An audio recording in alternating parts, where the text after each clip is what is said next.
জনাবে মুহাম্মদুর রাসূলুল্লাহ সাল্লাল্লাহু আলাইহি ওয়াসাল্লামের উপর সম্মানিত সুধী, আপনারা এখানে আসতে পেরে বসতে পেরে খুশি না বেজার? রাস্তাঘাটে দোকানপাটে যারা আছেন মেহেরবানি করে প্যান্ডেলে বসে যাই। এখানে প্যান্ডেল, আপনারা প্যান্ডেলের বাহিরে দাঁড়ায় রয়েছেন, ওই প্যান্ডেলের বাইরে গেছে লুগায় লুগায় দেখেন, বসে যান, প্যান্ডেলের ভিতরে বসে যান। আপনাদের জন্য আয়োজন করা হয়েছে। আপনারা যদি প্যান্ডেলে না বসা বাহিরে থাকেন তাহলে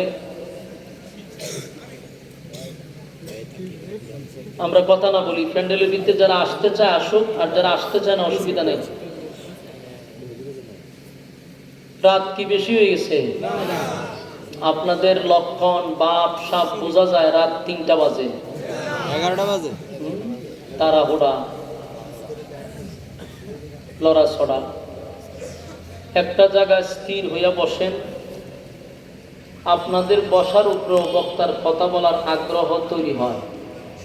আপনাদের এলোমেলোর কারণে যিনি বলনেওয়ালা তার মন মানসিকতা নষ্ট হয়ে যায়, কথা বলার মতো মন মানসিকতা থাকে না। এমনি প্যান্ডেল শ্রোতাদের অবস্থা দিকে আলোচকের মন নষ্ট হওয়ার কথা। আপনারা যেই পরিমাণ লড়াছড়া উঠা বসা করতেছেন, আলোচনা গুছানো হয় না। সিলেট থেকে আমি আসছি 10 থেকে 12 ঘন্টা জার্নি করে। আয়া যদি আপনাদের ডিসিপ্লিনটা সুন্দর না হয়, বসা মানুষ কম হোক তাতে কোনো অসুবিধা নেই, অন্তত পক্ষে আপনাদের বসাটা যেন সুন্দর হয়। মাঝে মধ্যে একটু হা না যেন আপনারা বলেন, তাইলে আমার কথা বলার আগ্রহ উৎসাহটা জন্মাবে। অনেক সময় আলোচনা শ্রোতার উপরে ডিপেন্ড করে। ভাই মনিটরে একটু উঠান সাউন্ডটা, মন মতো আওয়াজটা হইল না। আপনার কাছে আমার একটা অনুরোধ, উঠতেন না ভাই, লড়াচড়া করেন না। মন চায় না একবারে চলে যাবেন, কিন্তু যাইবেন আইবেন এটা করেন না। যদি ভালো না লাগে আপনি উঠতে একবার ডাইরেক্ট বাড়িতে চলে যান, কিন্তু আপনি এখানে উঠবেন আবার ঢুকবেন। এটা একটা মাহফিল না, এটা একটা ক্লাস। এটা একটা ক্লাসের মতো। আমি আপনাদের সামনে একটা সূরা পড়ছি, সূরাটা সম্পূর্ণ আলোচনা করার চেষ্টা করব। আপনারা যেন একটা বিষয়ভিত্তিক সাবজেক্ট অনুযায়ী আলোচনা বাড়িতে নিয়ে যেতে পারেন, এই বিষয়ের উপরে খেয়াল করে আলোচনা করব। তা আপনাদের বসাটা যদি স্থির না হয়, তাহলে যিনি বলনেওয়ালা তার কথাগুলি এলোমেলো হয়। আল্লাহ যারে ভালোবাসে ওই সমস্ত বান্দাকে আল্লাহ দ্বীনের জন্য কবুল করে। সবাই চাইলেই দ্বীনি মজলিসে বসতে পারে না, সবাই চাইলেই ভালো কাজে শরীক হতে পারে না। এটার জন্য আল্লাহর দয়া মায়ার প্রয়োজন। যারা বসছেন আল্লাহ আপনাদের প্রতি দয়া এবং মায়া করছে, মহব্বত করছে। এই জন্য আপনারাও নিয়ত করেন যেন মোনাজাত পর্যন্ত আপনারা বসতে পারেন। এর আগে শয়তান বিভিন্ন ধরনের ওয়াসওয়াসা ভিতরে দিবে, তখন উঠান নিয়ত করলে বুঝবেন যে আপনার ভিতরে শয়তানে ওয়াসওয়াসা দিতেছে। এই জন্য তখন যদি বসে থাকেন আপনি সাকসেস, শয়তান ব্যর্থ। আপনি উঠে গেলে শয়তান সাকসেস, আপনি নিজে ব্যর্থ। এই জন্য আমরা মোনাজাত পর্যন্ত থাকবো তো ইনশাআল্লাহ। আল্লাহ কবুল করুক, আমিন। আরামের ঘুম হারাম করে নরমাল বিছানাতে বসছেন, ঘর থেকে বাহিরও হইছেন মাহফিলের উদ্দেশ্যে। মা বাবা খুশি হইয়া বাচ্চাগুলারে পাঠাইছে তোমরা মাহফিলে যাও, কিন্তু মাহফিলে এসে প্যান্ডেলে না বসে এই পোলাপানগুলো রাস্তাঘাটে আড্ডা মাইরা মাইরা এরপরে বাড়িতে চলে যায়। কতটুকু কপাল পোড়া। মা বাবা আশা করে পাঠাইছে মাহফিলে ওয়াজ শুনতো, আর হে 10 টাকার আচার 10 টাকার বুট বাদাম খাইয়া বাড়ি যায়। মা বাবা তো মনে করে মাশাআল্লাহ ভূতে ওয়াজ শুনে আইছে, কিন্তু হ্যাঁ আকাম গোহাম করে গেছে। এই জন্য আপনাদের কাছে আমার অনুরোধ, নিয়ত যেহেতু করছেন তো একবারে মোনাজাত দিয়া যাবেন ইনশাআল্লাহ। আর ধৈরেন না, ঠিক আছে? এই আর ধৈরেন ফাল্লা আপনি চাটা খাই আনকে যান, থাকলে আতলারা ছাড়া করবেন, মেজাজ গরম হয়ে যাবে। আমি আপনাদের সামনে ছোট্ট একটা সূরা পড়ছি, কোরআনের থেকে কোনো ছোট সূরা আর নাই, সবচেয়ে ছোট্ট সূরা তেলাওয়াত করছি। সূরাটার নাম হইল সূরা কাউসার। নাজিল হয়েছে হিজরতের আগে, তার মানে মক্কাতুল মুকাররমায় আল্লাহ নাজিল করছে। নাজিল হওয়ার পিছনে কিছু কারণ আছে। আসুন আমরা সূরাটা কেন নাজিল হলো এই বিষয়ে একটু জানার চেষ্টা করি। সূরাটাকে বলা হয় শানে রাসূল সাল্লাল্লাহু আলাইহি সাল্লাম, মানে সূরাটা রাসূলের শান মান মর্যাদা নিয়ে আলোচনা। এটা একমাত্র রাসূলের সম্মান নিয়ে আল্লাহ আলোচনা করছে, এই জন্য এটা শানে রাসূল বলা হয়।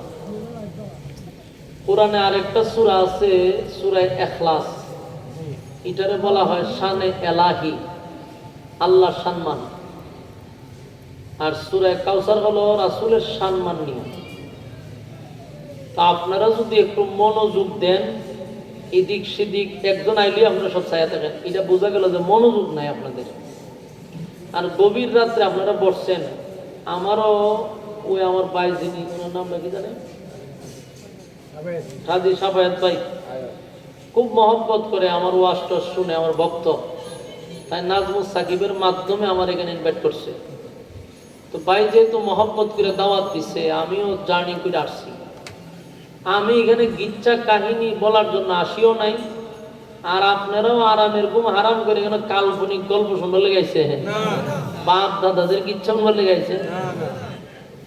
আমরা দেশে যত গিচ্ছা হওয়া যায় তত শ্রোতাদের কাছে প্রিয় হওয়া যায়। এখন শিক্ষিত সমাজ, আর কত বাপের গিচ্ছা দাদার গিচ্ছা সমাজে চলতে হচ্ছে। কাল্পনিক গল্প বাদ দিয়া কোরআন হাদিসের কথা শুনলে সময়টা যে বইছেন এটা কাজে লাগবো, নিজের একটা সান্ত্বনা দিতে পারবেন যে না মোটামুটি একটা কিছু বুঝতে পারছি। এই জন্য যতক্ষণ বসবেন আল্লাহর রাস্তে মনোযোগ দিয়ে বসবেন, না বিরক্ত হইতেছে। আর আমার সাথে একটু হা না কইয়েন, মাঝে মধ্যে আমার সাথে হা না ঠিক বেঠিক এটি ফাললে কয়ে নেবেন। আমার বাড়ি হইল হবিগঞ্জ, আর আপনার বাড়ি হইল নোয়াখালী লক্ষ্মীপুর। ভাষাগত দিক দিয়ে কিন্তু আপনারাও কম না, হ্যাঁ আপনারাও মারাত্মক। আর আমার বাসা তো সারছো সিলেটিয়া। আমি যদি আমার বাসায় ওয়াজ করি এটা খবর জিয়ারত হইব, এই জন্য আমিও চাই না যে খবর জিয়ারত করতাম। যতটুক পারি আপনারা বুঝেন এরকম ভাষা বলার চেষ্টা করতেছি। কিন্তু খাস লোক গ্রামে বড় হয়েছি, গ্রাম অঞ্চলের ভাষা বাইপাসে পড়ে, যতই চেষ্টা করি কিন্তু এরপরও কি হয়, বাইপাসে আসে, আঞ্চলিকতাটা অটোমেটিক আসা পড়ে। তো ইনশাআল্লাহ আমার ভাষা বুঝেন দিকে আমার দাওয়াত দিছে নাকি? বাকি আপনারা একটু হা না কইয়েন, হা না কইলে মানুষ কমিল যে আমার ভিতরে একটা কথা বলার আগ্রহ তৈরি হইব ইনশাআল্লাহ। আসুন প্রথম আমরা সূরাটা কেন নাজিল হইল এটা জানি। কোন প্রেক্ষাপটে, কোন ঘটনাকে কেন্দ্র করে, কিসের উপরে ভিত্তি করে আল্লাহ সূরাটা নাজিল করলো, যতটুকু আমরা পাইছি এটা হলো রাসূলকে সান্ত্বনা দেওয়ার জন্য, রাসূলকে খুশি করার জন্য আল্লাহ সূরা কাউসার নাজিল করছে। দেখেন তো কেন সুবহানাল্লাহ আসেনি? এই তো আপনার গুতা দিয়া কেমন লাগে, গুতা দিবার আগে কইতেই কোন না কোনটা ফিটিং করে নেবেন। আল্লাহ রাব্বুল আলামিন এই সূরাটা নাজিল করছে তার হাবিব মুহাম্মদুর রাসূলুল্লাহ সাল্লাল্লাহু আলাইহি সাল্লামকে খুশি করার লাগি, সান্ত্বনা দেওয়ার লাগি। এখন প্রশ্ন হইল খুশি কেন করলো, সান্ত্বনা কেন দিল? কেন পর্যন্ত যাইতে গেলে আপনাকে শেষ পর্যন্ত থাকতে হবে। মুনাজাত পর্যন্ত কারাগারে আছেন একটু আত্মীয়তার দিকে ওয়াদা করেন বলে মুনাজাত পর্যন্ত আসি। একটা কথা বলি, ওয়াদা পর খেলাপ করা কিসের খাসলত? একটা মানুষ যদি খালি উঠে আমি কোনো খেয়ে যায় সবাই মিলে স্লোগান দিবেন যে মুনাফিক যাইতেছে, এইভাবে করবেন। হেসের যদি ইজ্জত থাকে সে বসে থাকে। সিলেটটা ঠিক আছে। আর যদি কেউ উডের স্লোগান দেন বুঝবেন এর ইজ্জত নাই, নিজে নিজে মানুষের সামনে কয় আমি বেজ্জিত আমার বুঝতে শুনে উঠছেন আগা মতো আমরা রাখতেছি যাইতেছে না, যে যায় স্লোগান মেরে দেবো ওয়ার্নিং দিতেছে। আসুন, রাসূল আরবি সাল্লাল্লাহু আলাইহি সাল্লামকে আল্লাহ সান্ত্বনা কেন দিল এবং আল্লাহ কেন খুশি করলো, কেনটা পর্যন্ত আমাদের যেতে হবে। আসলে আমরা শুরুর থেকে বলি তাহলে আপনাদের বুঝতে সুবিধা হবে। রাসূল আরবি সাল্লাল্লাহু আলাইহি সাল্লাম যখন কালেমার দাওয়াত দিতে লাগলো 40 বছর পূর্ণ হওয়ার পরে দায়িত্ব পেয়েছে না? 40 বছর আগের থেকে শুরু করছে? 40 বছর পূর্ণ হওয়ার পরে কালেমার দাওয়াত দেওয়া শুরু করছে। এর আগ পর্যন্ত রাসূল আদেশও করে নাই, নিষেধও করে নাই। আদেশ নিষেধ না করার কারণে মক্কাতে রাসূলের একটা শত্রুও ছিল না। 40 বছর পরে যখন আদেশ এবং নিষেধ শুরু হইল, শত্রুর অভাব নাই। সমাজের যেই মানুষটা দেখবেন ভালো তো কথা কয় না, মন্দ তো কথা কয় না, এর কোনো শত্রু নাই। আর যে আপনাকে আদেশ করে নিষেধ করে, সৎ কাজে আদেশ করে অসৎ কাজে নিষেধ করে, এই লোকগুলা সমাজের শত্রু হয়। আমার দিকে মন দেন ভাই। এই যদি আরেকবার উঠবি মজা টজা লয়ে বসুন নি কেন ওই বেখাইতি উঠবি যাতা ধরে করে মুরব্বি ওদের মজা হয়ে গেছে চিনি লিয়ে বসে। হ্যাঁ লরিস না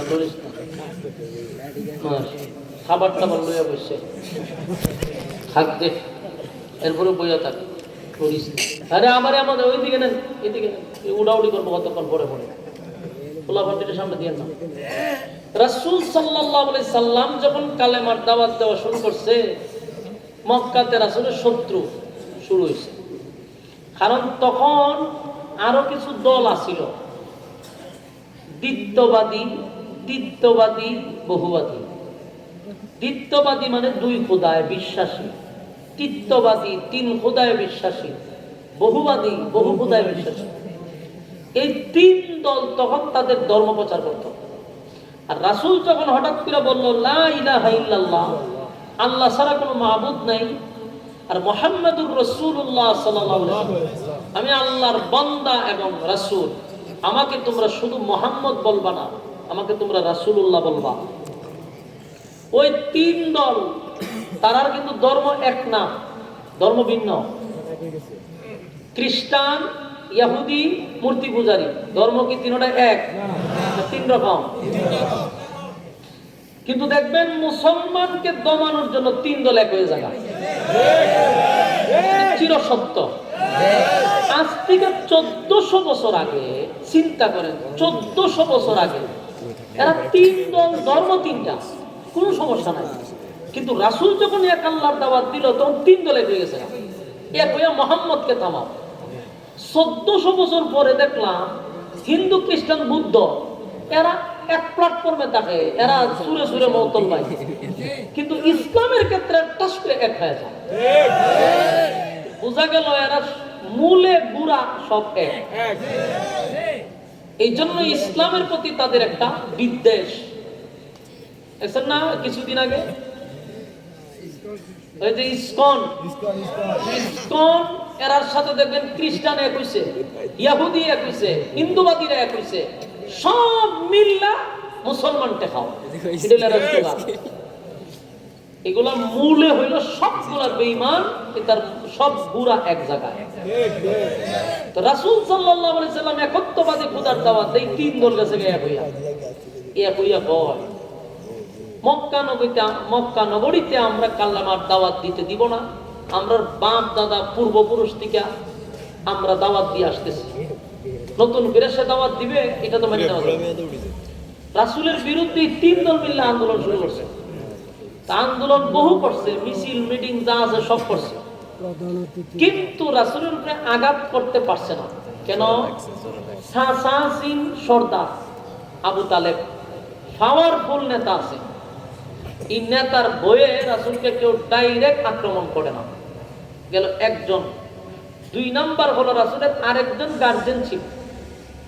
আবু তালেব তো রাসূলের একজন গার্জেন, আরেকজন ছিল রাসূলের নিজের স্ত্রী আম্মা জান খাদিজা রাদিয়াল্লাহু তাআলা আনহা। উনি মহিলা, আবার হলো নবীর স্ত্রী, কিন্তু আবার গার্জেন। গার্জেন কিভাবে? মক্কাতে খাদিজার সামনে দাঁড়াইয়া কোনো বেঈমান কথা বলতে পারছে না। দেখেন জানি কেন সুবহানাল্লাহ আসেনি? কোন সময় পান আপনারা? আপনার এলাকার বিষয় তো আমি জানি না, তো মরে গেল যত করতে পারেন, সিস্টেম তো আমি জানি না। আম্মা জান খাদিজা একজন মহিলা মানুষ, কিন্তু নবীর বিরুদ্ধে কথা বলে, কিন্তু খাদিজার সামনে বলে না। নবীর উপরে আক্রমণ করবে, কিন্তু খাদিজার সামনে দাঁড়ালে আর করে না। প্রশ্ন হলো খাদিজার এত ডরায় কেন? এর কয়েকটা কারণ আছে। কারণ হলো কয়েকটা গুণে গুণান্বিত হইলে মানুষ সমাজে তার সবচেয়ে বেশি সম্মান করে। যেমন একটা গুণ হইল যদি লোকটা উচ্চ শিক্ষিত হয়। দুই নাম্বার হলো শিক্ষিতর সাথে যদি তার বংশীয় মর্যাদা থাকে, মানে ভালো বংশের যদি হয়। তিন নাম্বার হলো লোকটার যদি টাকা পয়সা থাকে, লোকটার যদি টাকা পয়সা থাকে। চার নাম্বার হলো যদি লোকটা দেখতে একটু সুঠাম দেহের অধিকারী হয়। এই গুণে গুণান্বিত হইলে মানুষ এমনি তারা সম্মান করে। খাদিজা এক নাম্বার হলো উনি শিল্পপতি ছিল, টাকাওয়ালা। দুই নাম্বার হলো উনি শিক্ষিত ছিল তখনকার যুগে। তিন নাম্বার হলো উচ্চ বংশের সম্ভ্রান্ত পরিবারের মহিলা ছিল। চার নাম্বার হলো তখনকার বিশ্ব সুন্দরী ছিল। এই জন্য রাসূলকে কিছু বলতে গেলে খাদিজার সামনে সাহস পাইত না। দুইজন গার্জেন কালেমার দাওয়াত দিতে গিয়ে দুইজন মানুষ রাসূলকে অনেক হেল্প করছে।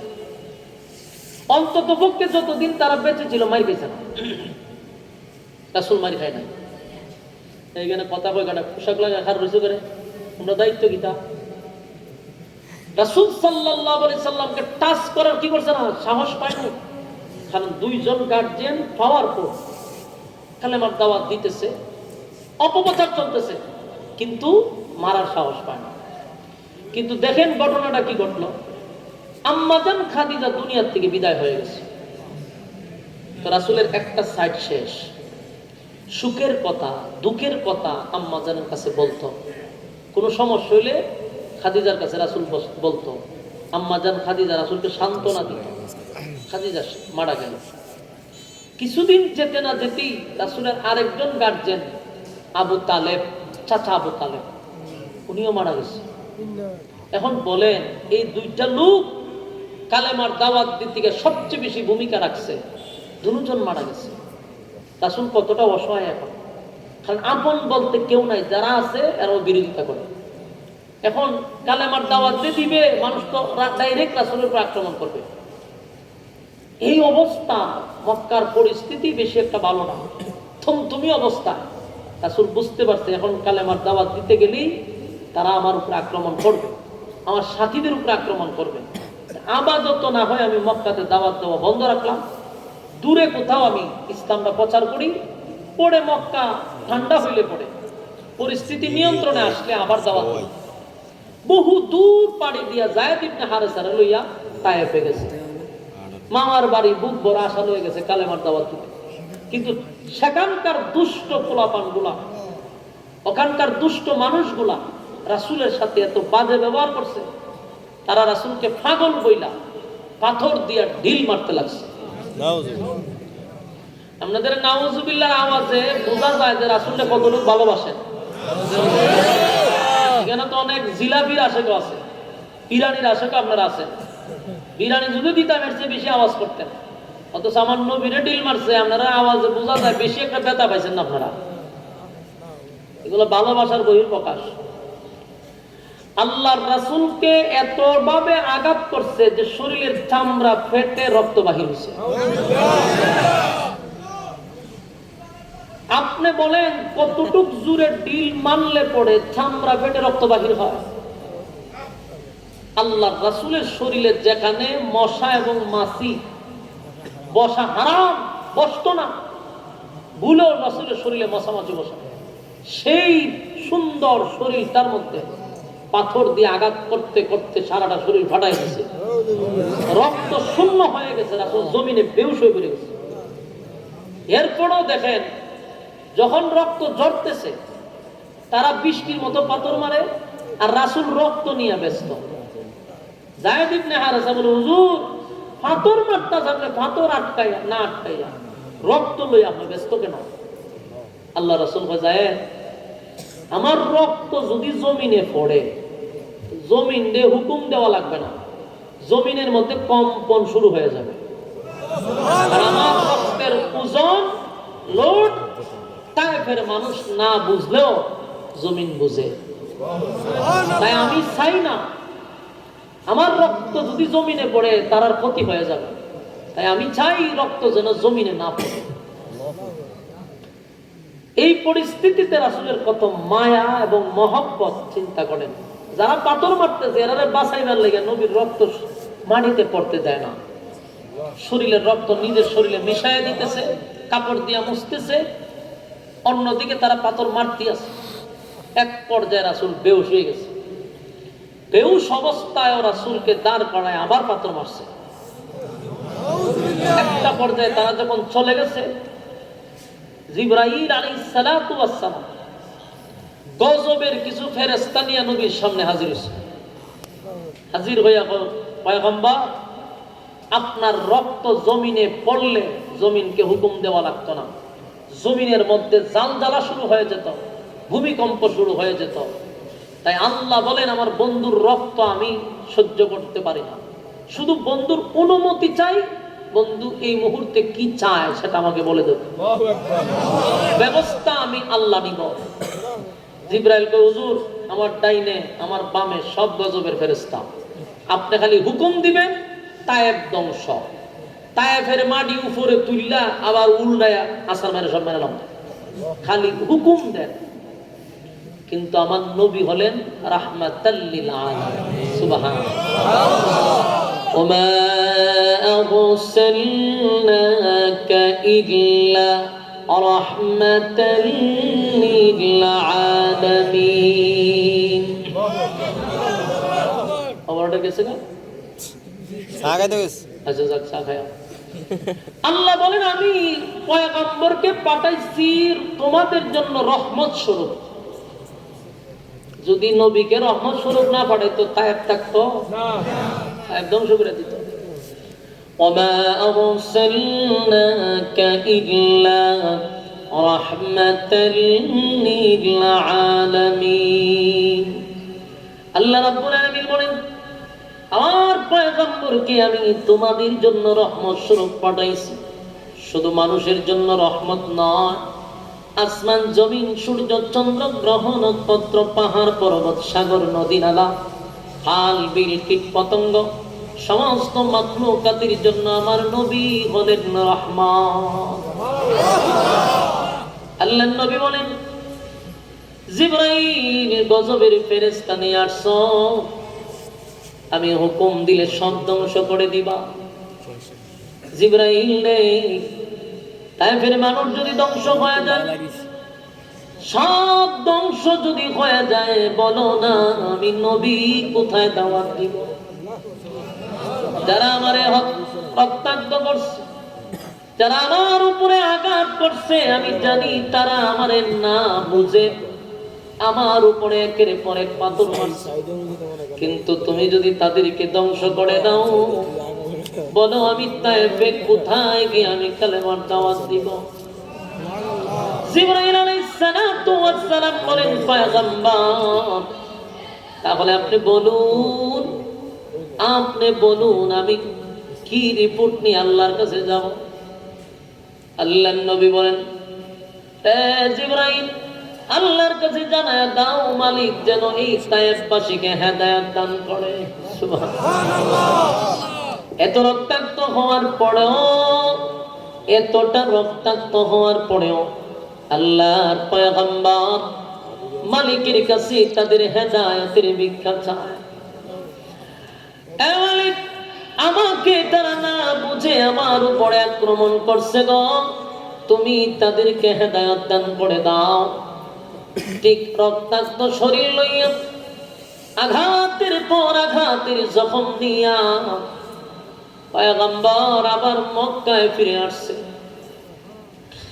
আমার কথাগুলি একটু দিলের কান লাগায় শুনেন। সূরা কাউসার আল্লাহ কেন নাজিল করলো একটু মনোযোগ দিয়ে শুনলে বুঝতে পারবেন।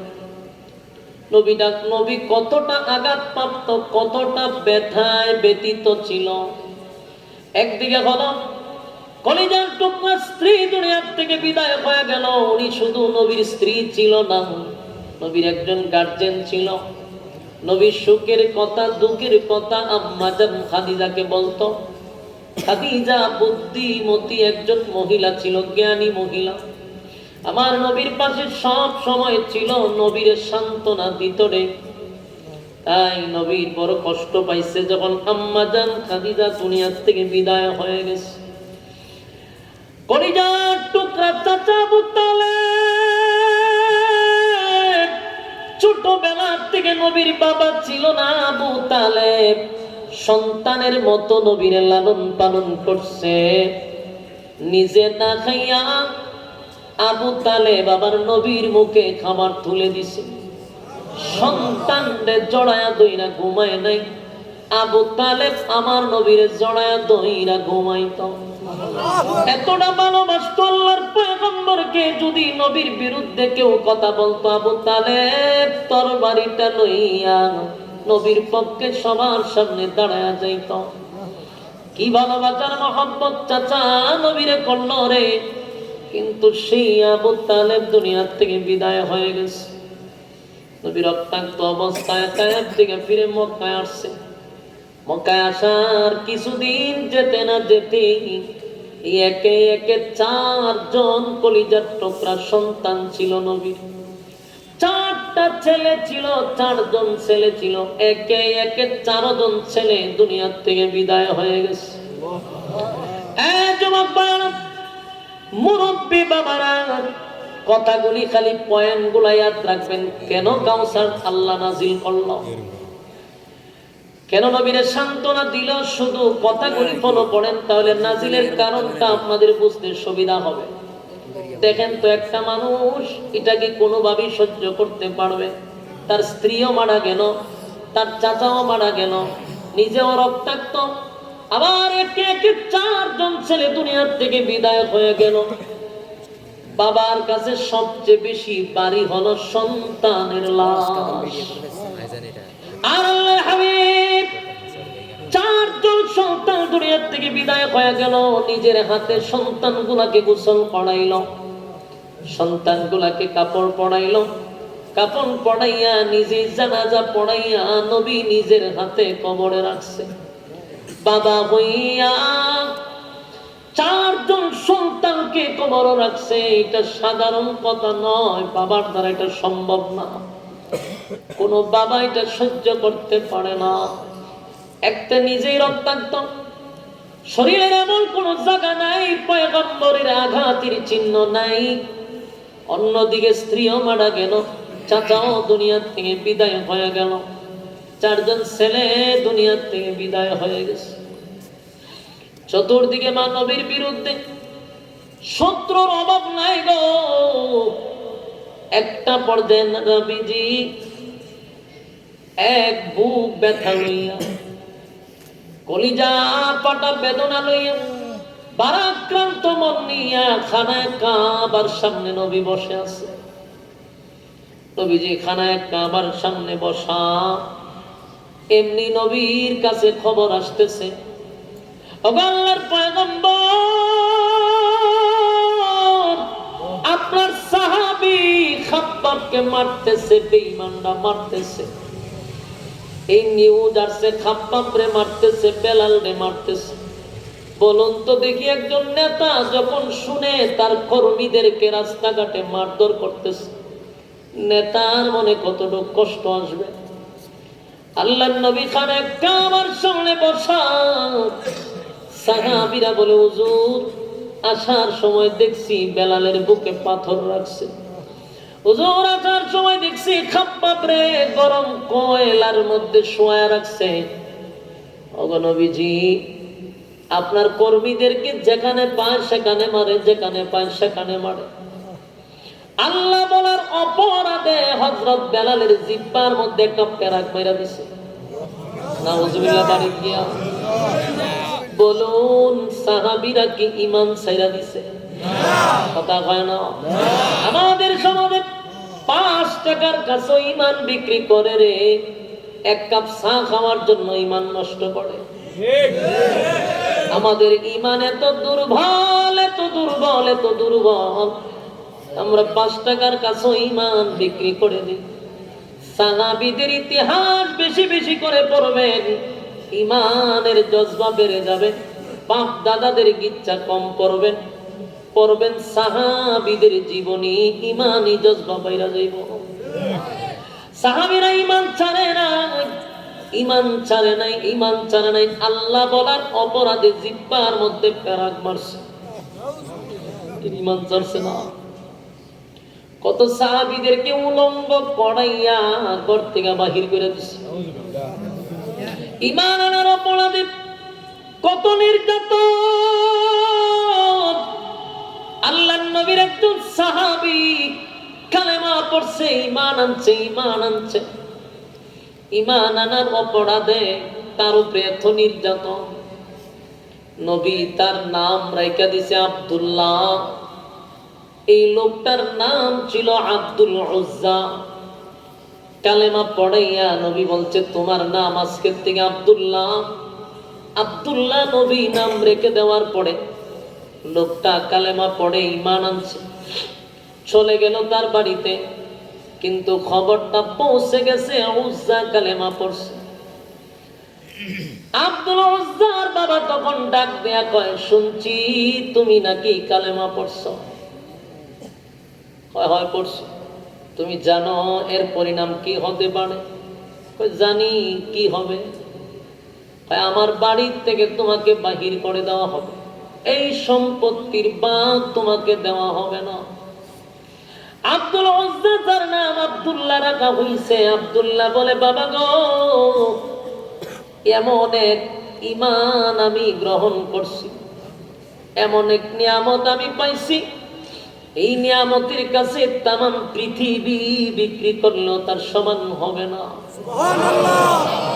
ঈমান রাখার জন্য আপনার সম্পদ কেন, আপনার সম্পত্তি কেন, তামাম পৃথিবী যদি আমার ছেড়ে দিতে হয় আমি না ছেড়ে দিতে রাজি।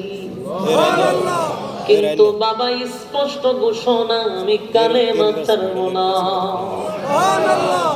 বাবা বুঝতে পারছে ছেলে তো কালেমা ছাড়বে, তাই শুরু করছে নির্যাতন। মারতে মারতে মারতে এমন আঘাত শুরু করছে, গাছের সঙ্গে বেঁধে তারে বেদুরূপ মারধর শুরু করছে। মারতে মারতে রক্তাক্ত করে দিছে। তারপরও বলছে কালেমা ছেড়ে দে, বাপ দাদার ধর্মের মধ্যে সুনকালি মারিস না। আব্দুল্লাহ কয় জীবন চলে যেতে পারে কিন্তু ঈমান ছাড়বো না। এবার তার বাবা এটাও বুঝতে পারছে মারলেও ছেলে কালেমা ছাড়বে না, তাই আবার বলছে তাহলে আমার বাড়ির থেকে বাইর হও। আব্দুল্লাহ হাসি মুখে বলল বাবা তাহলে এটাই ভালো, আপনার বাড়ির থেকে আমি চলে যাই। বাবা বুঝতে পারছে বিদায় করে দিলেও চলে যাবে কিন্তু কালেমা ছাড়বে না। আবার ডাক দিয়ে আনছে ওই দিকে, তোর শরীরে যে কাপড় আছে এগুলা কার দেওয়া? আপনার দেওয়া। তাহলে আমার দেওয়া কাপড়গুলি খুলে উলঙ্গ অবস্থায় এখান থেকে বাহির হবি, এক টুকরা কাপড়ও তোরে দিয়া দিব না। বাবার নিয়ত ছিল শরমে লজ্জায় হয়তো বা সে বাড়ির থেকে বাহির হবে না, কিন্তু ঈমানের কাছে তো কোনো কিছুর টাই হয় না। আব্দুল্লাহ বলে বাবা গো, শরমে লজ্জায় মনে করছেন ঘর থেকে বাহির হব না, আমি যে ঈমান আনছি ঈমান ছাড়তে রাজি না। কাপড়টা খুলে উলঙ্গ হয়ে গেছে, লজ্জাস্থানে ধরে মাকে ডাক দিয়ে বলে মা গো, ও মা, বাড়ি ঘর বাড়ি ছেড়ে সম্পত্তি ছেড়ে সব ছেড়ে দিয়ে আমি চলে যাব, আর কোনোদিন তোমাদের দ্বারেও আসবো না, কিন্তু একটা টুকরা কাপড় দাও আমি যেন লজ্জাস্থানটা ঢেকে আমি একটু সামনে আগাইতে পারি। মা ভয়ে কাঁপতেছিল, কারণ তার বাবা একটা জালেম, এই মা কাপড় দিতে চাইছে না, কিন্তু ছেলে কাঁদতেছে। অন্তত পক্ষে লজ্জাস্থানটা আমি ডাকি, মা আমি মানুষের সামনে কেমনে যাই, একটা টুকরা কাপড় দেন, আমি লজ্জাস্থানটা ডাকি। মা ছোট্ট একটা কাপড় দিছে, ওই কাপড়টা দিয়া লজ্জাস্থানটা ডেকে মদিনার ভিতরে মসজিদে নববীর পাশে গিয়ে দাঁড়াইছে। দিনের বেলা না রাত্রে গেছে? দিনের বেলায় গেলে মানুষ দেখবে, তাই রাত্রে গিয়া নবীর হুজুর আর শরীফের সামনে দাঁড়ায় আছে, সারা রাত দাঁড়ায় আছে গো। আমার নবীর একটা বাড়ির জন্য ডাক দেয় নাই। প্রচন্ড শীত, প্রচন্ড ঠান্ডার মধ্যে উলঙ্গ অবস্থায়, শরীরে কোনো কাপড় নাই, দাঁড়ায় আছে। আল্লাহর নবী যখন তাহাজ্জুদের নামাজের জন্য দাঁড়াইল, এমনি তাকায়া দেখে নবীর হুজুর আর শরীফের সামনে একটা লোক দাঁড়ায় আছে, শরীরে কোনো কাপড় নেই। আল্লাহর নবী বলেন, কি ব্যাপার, এখানে একটা মানুষ উলঙ্গ হইয়া দাঁড়ায় আছো, তোমার বাড়ি কোথায়, তোমার ঘর কই, তোমার নাম কি? বলে হুজুর অন্ধকারে মনে হয় আমার আপনি চিনেন নাই গো, গতকালকে আপনার কাছে কালেমা পড়ে আমি ঈমান আনছিলাম, আমার নাম ছিল আব্দুল উজ্জা, আপনি আমার নাম রাখছেন আব্দুল্লাহ, আমি সেই আব্দুল্লাহ। আল্লাহর নবী বলেন, আশ্চর্যের ব্যাপার, তোমার বাবা বড় ব্যবসায়ী, তোমার টাকার অভাব নাই, তাহলে তুমি কেন কাপড় ছাড়া আমার সামনে দাঁড়ায় আছো? বলে হুজুর কালেমার অপরাধে আমার বাবা আমার এই এত ভাবে মারধর করছে, রক্তাক্ত করে দিছে গো নবী, তারপরও কালেমা ছাড়তে রাজি না, তাই আমার বাবা আমারে উলঙ্গ করে দিছে, আমি যেন শরমে লজ্জায় আপনার কাছে না আসি।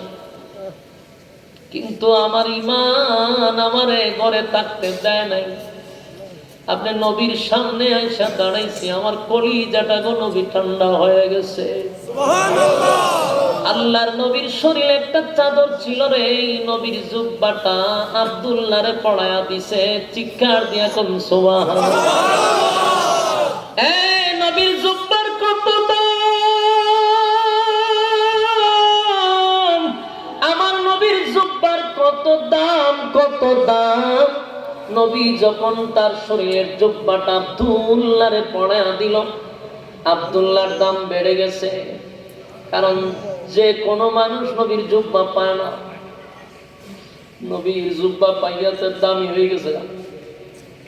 সে আব্দুল্লাহ ঈমান ছাড়লো না, ঈমান ছাড়লো না, আর আমরা 5 টাকার কাছে ঈমান ছেড়ে দিই।